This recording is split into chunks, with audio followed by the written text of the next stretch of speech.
Hello दोस्तों, ये अगला क्लास है हमारा। हम वहीं से आगे स्टार्ट करेंगे।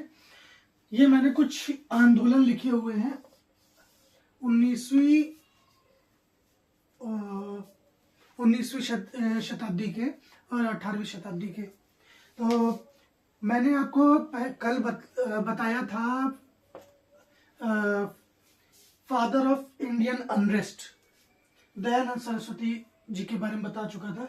यहाँ मैंने एक सत्य शोधक समाज के बारे में भी लिखा हुआ है, ज्योतिबा फुले। ज्योतिबा फुले का वर्णन न करना या इनको इनके नाम के बारे में न बताना अपने आप में एक अपमान या गिल्टी फील करने वाली फीलिंग आ रही है मुझे कि मैं इनको कैसे भूल गया। ज्योतिबा फुले ये सबसे ज्यादा तो नहीं बोलेंगे। एक्चुअली क्या है कि जैसा मैं शुरू से कहता आ रहा हूं कि जिन लोगों ने इस सभ्य समाज, इस मानव सभ्यता या सनातन सभ्यता को आगे बढ़ाने का प्रयास किया है, उसमें ज्योतिबा फुले भी इम्पोर्टेंट है या सबसे ज्यादा इम्पोर्टेंट है। क्यों? वो सभी लोग जिन्होंने समाज के उस वर्ग का समर्थन किया जिसका समर्थन या जिसको संरक्षण कोई भी नहीं दे रहा था। आप सभी को पता होगा, जैसे जंगल में शेर का शिकार नहीं किया जाता है या शेर का शिकार कोई नहीं करता है, ताकतवर से कोई नहीं लड़ना चाहता, सब लोग कमजोर से ही लड़ते हैं। बकरा ही क्यों खाते हैं, मुर्गा ही क्यों खाते हैं?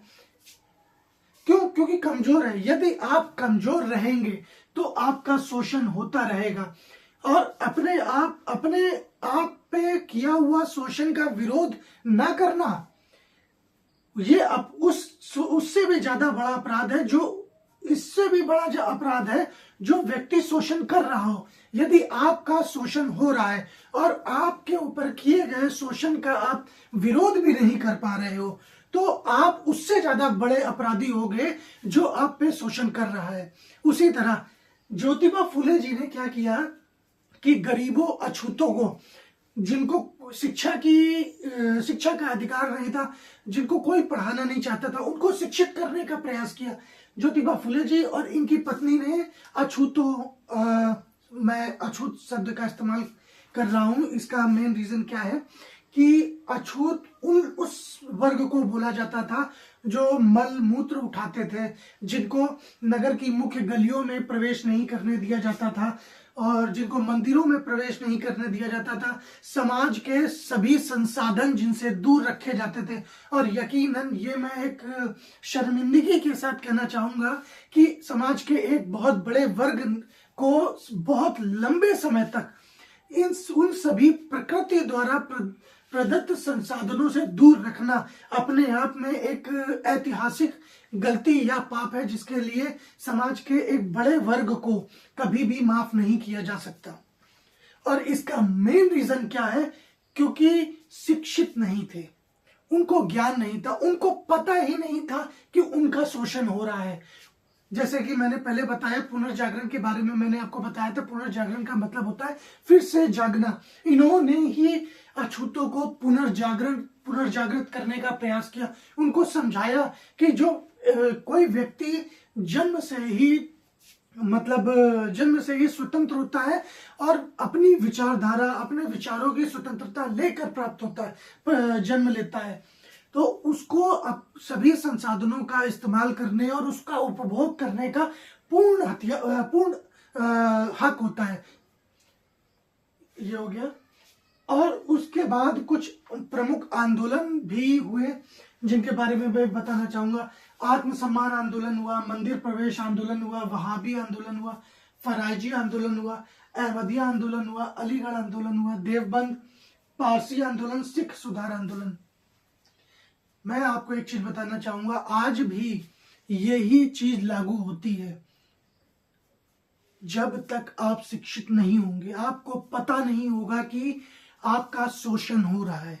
आज भी भारत में बहुत से ऐसे इलाके हैं जहां मूल संसाधन, बेसिक जो एमिनिटीज हैं वो उपलब्ध नहीं है। सरकार ने बहुत ज्यादा प्रयास किया है और यकीनन काबिले तारीफ प्रयास किया है कि गांव-गांव में बिजली पहुंचाई जा रही है।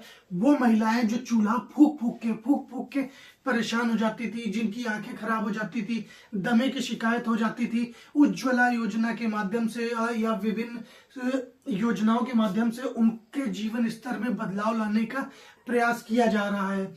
और जैसे इलेक्ट्रिसिटी का का प्रयास किया जा रहा है कि सभी को इलेक्ट्रिसिटी प्राप्त हो सके।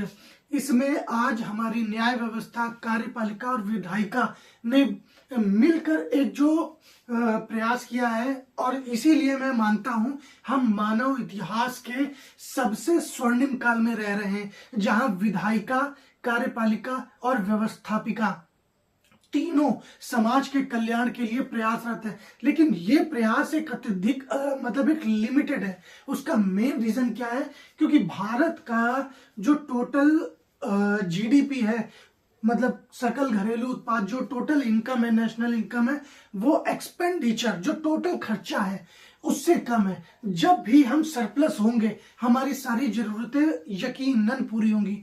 अब भ्रष्टाचार हर लेवल पर होता है, नीचे से लेकर ऊपर तक। जिसको भी भ्रष्टाचार करने का मौका मिलता है वो भ्रष्टाचार करता है। लेकिन फिर भी सरकार प्रयासरत है कि समाज का आखिरी समाज का कोई भी तबके का आखिरी व्यक्ति तक जो बेसिक कम्युनिटीज है वो पहुंचे। अब इस चीज को ध्यान दीजिएगा कि हमारे साथ ही 1947 में और भी कई मुल्क आजाद हुए थे, और हम बहुत ज्यादा ही लकी हैं। मतलब मैं इसको बोलता हूं कि खुशनसीब है। सीरिया, ईरान, इराक एक मिनट,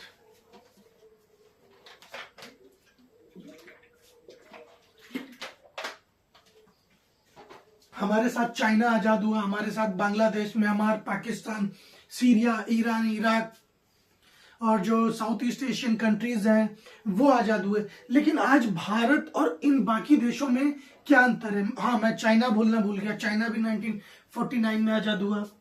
चाइना का किसी दिन फिर बाद में बात करेंगे। तो ये सब भी हमारे साथ ही आजाद हुए।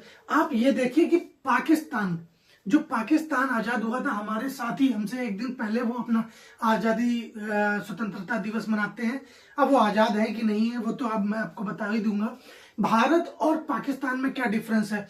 आजादी के बाद पाकिस्तान ने जो अपना संविधान निर्माण किया वो 1956 के लगभग जाके हुआ। मतलब आप ये समझिए 7-8 साल, 9 साल के बाद जिस देश में संविधान का निर्माण हुआ है तो उस देश में कैसी सरकार होगी? अगर आप आज भी देखेंगे तो पाकिस्तान एक ऐसा इकलौता मुल्क है जहां की सेना के पास एक देश है।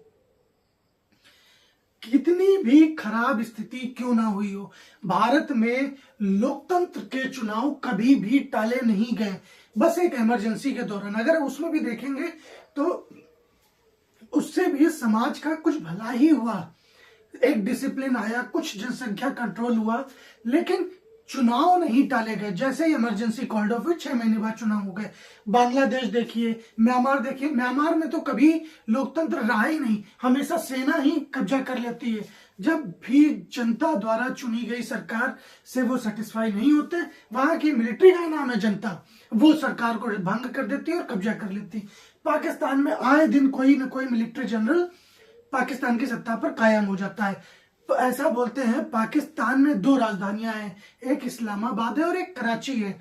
जो पाकिस्तान का जो गवर्नमेंट, सिविलियन गवर्नमेंट है, वो भारत से चाहते हैं कि रिश्ते अच्छे हों, लेकिन कभी भी उनकी नीतियां नहीं चल पाती। क्यों? क्योंकि वहां मिलिट्री का राज चलता है। पाकिस्तान का प्रधानमंत्री अगर टॉयलेट भी जाता होगा तो उसके मिलिट्री कमांडर से पूछ के जाता होगा कि साहब टॉयलेट हो ले क्या। अब उसी तरह बांग्लादेश में देखिए, बांग्लादेश को आजाद कराने में हमारी सरकार ने 1971 में वॉर तक लड़ ली, आजाद कराया। उसके बावजूद भी हमने बांग्लादेश से कुछ नहीं मांगा, कुछ नहीं लिया।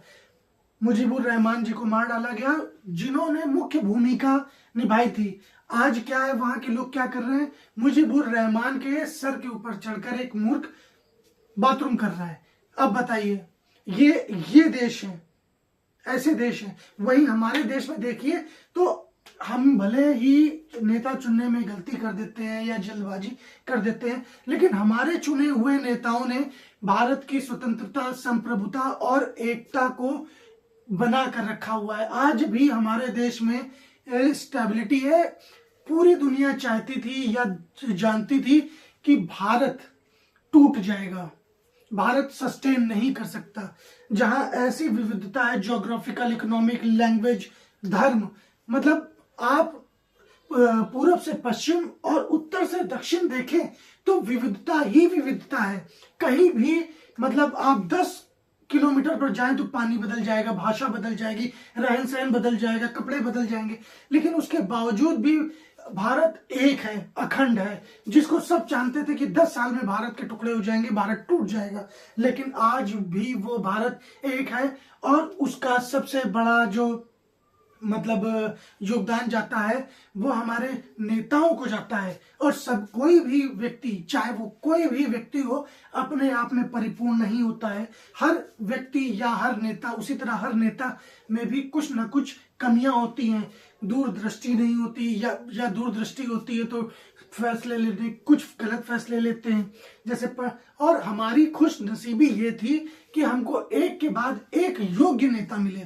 पंडित जवाहरलाल नेहरू मिले, लाल बहादुर शास्त्री मिले, मैडम इंदिरा गांधी मिली, सरदार वल्लभ भाई पटेल मिले, मोरारजी देसाई मिले, राजीव गांधी, अटल बिहारी वाजपेयी, पीवी नरसिम्हा राव, नरेंद्र मोदी जी, मनमोहन सिंह जी। हो सकता है मैं किसी का नाम भूल रहा हूं, लेकिन ये सभी योग्य व्यक्ति थे जिनके पास एक विजन था, जिनके पास एक विजन था कि देश को कहां लेके जाना है। और उन्होंने, इन सभी ने देश को एक बनाकर रखने की कोशिश करी। Thank you very much.